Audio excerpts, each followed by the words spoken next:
Mercedes has just revealed that it will introduce its first real upgrades for the W15 at the Miami Grand Prix to help improve its form and create a more predictable car.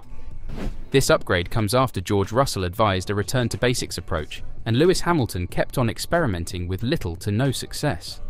But what possible could the Silver Arrows introduce to upgrade their third failed ground effect era car? The German manufacturer faced another difficult weekend in China, where the promise of second place in the sprint with Lewis Hamilton was not carried over to the main Grand Prix. Russell finished 6th, with Hamilton in 9th, as the squad was once again left wondering why it is unable to realise the promise it believes its W15 car possesses. And with significant setup direction changes for both drivers after the Saturday race failing to yield any final gain in potential, the team admits there is still some uncertainty about what is going on. Team boss Toto Wolff said, "I think the car is a difficult car to set up and difficult to drive, and that is why you have these oscillations in performances in my opinion. I think where the car is and where Lewis's car was certainly far away from the optimum, and it is driving on a knife edge. So what is it? This is where we are. For Miami we are bringing new bits, and it will be interesting to see how they are going to perform on the car."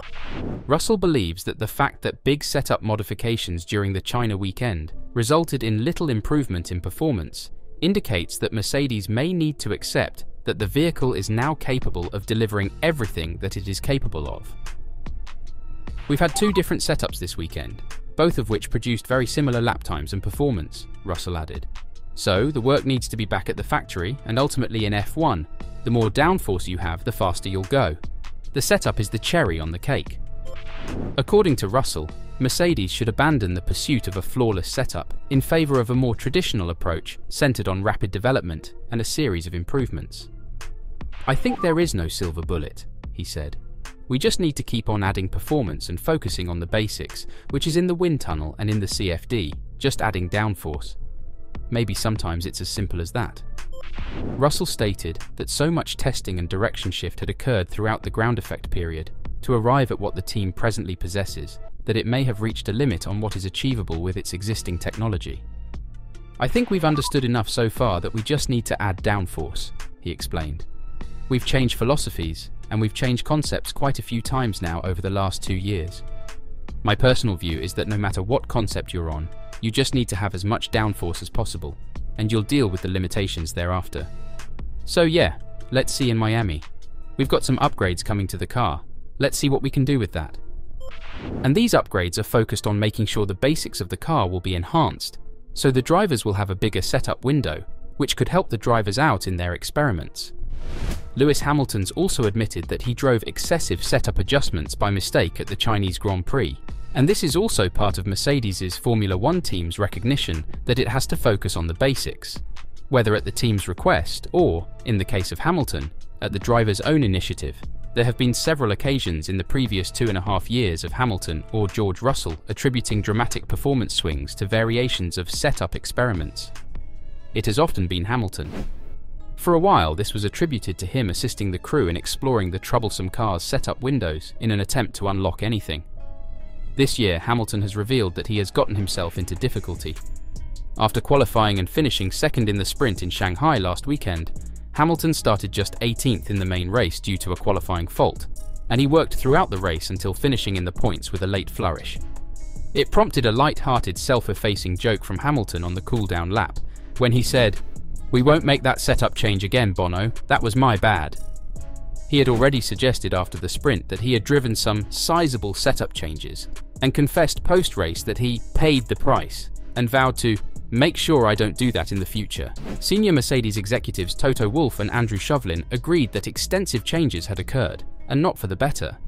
Wolff described it as a difficult car to drive and set up, with Hamilton's car in particular being far from optimal. In Mercedes's official press statement, he was unusually direct about it from the team's standpoint.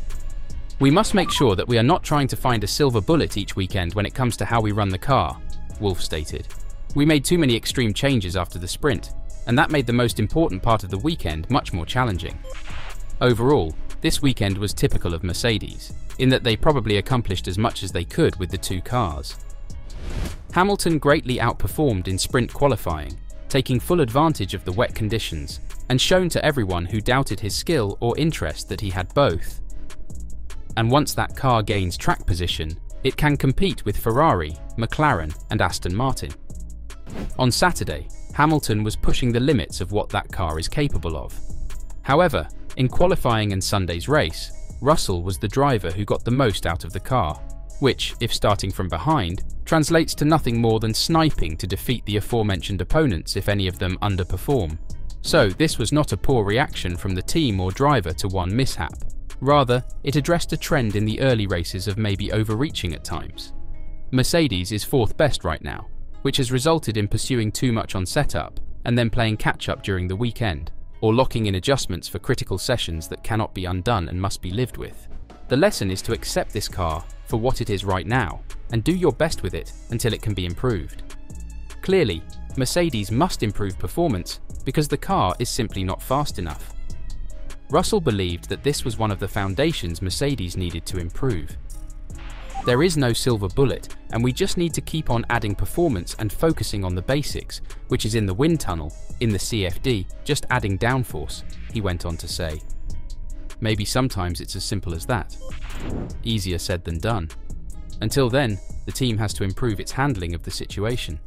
Hamilton, on the other hand, may need to control some of his natural excitement on the track, and particularly while pursuing the setup, off it.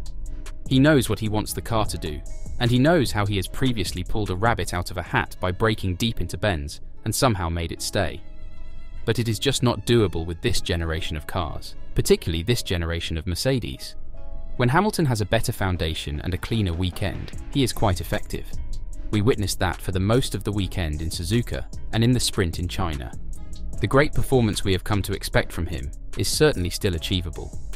It's the worst season so far, as I mentioned in the last race, remarked Lewis Hamilton. But we had a second in the sprint, and with better decisions on setup, maybe we would be around where George is. But we just have to keep fighting. Upgrades are on the way for Miami, but really, this car requires more than just one development item or package to get away from its razor edge. Especially since Wolff provided a dismal evaluation of the car, stating the car is as difficult as it has been in the past, and displaying the same symptoms as its predecessors, although noting that Mercedes was ready to make advances if it discovered greater performance at high speeds. I think we absolutely achieved that. In the high-speed corners, we were super competitive, also in Suzuka, through the S's, day and night from what we had before, Wolff went on to say. The drivers were speaking about the best car they had in those last 2.5 years. But then, we really didn't perform in the low speed, so you gain half a second in the high speed, you're losing half a second in the low speed. That equation is back to zero. That's something we need to improve. We're beyond the point of understanding, we just need to improve now. That is what it needs to come to, and we have all the facts on the table. We know what we tweaked in order to solve the high-speed weakness. We know where the car was before, quick through the slow speed, and now we just need a car that does both of them. As before, we've seen those moments of performance, but overall, we're just not good enough. The question is, if they will ever be this season. Although the W15 has the looks of a fast ground effect car, the underlying concept is still wrong. And with the new regulation coming up, it's hard to see Mercedes making major changes in the next 20 months. What do you think? Will Mercedes figure it out somewhere this or next season? Or are they doomed until 2026? Let me know your thoughts in the comments below. Oh, and whilst you're down there, let me know what kind of content you'd want to see on this channel.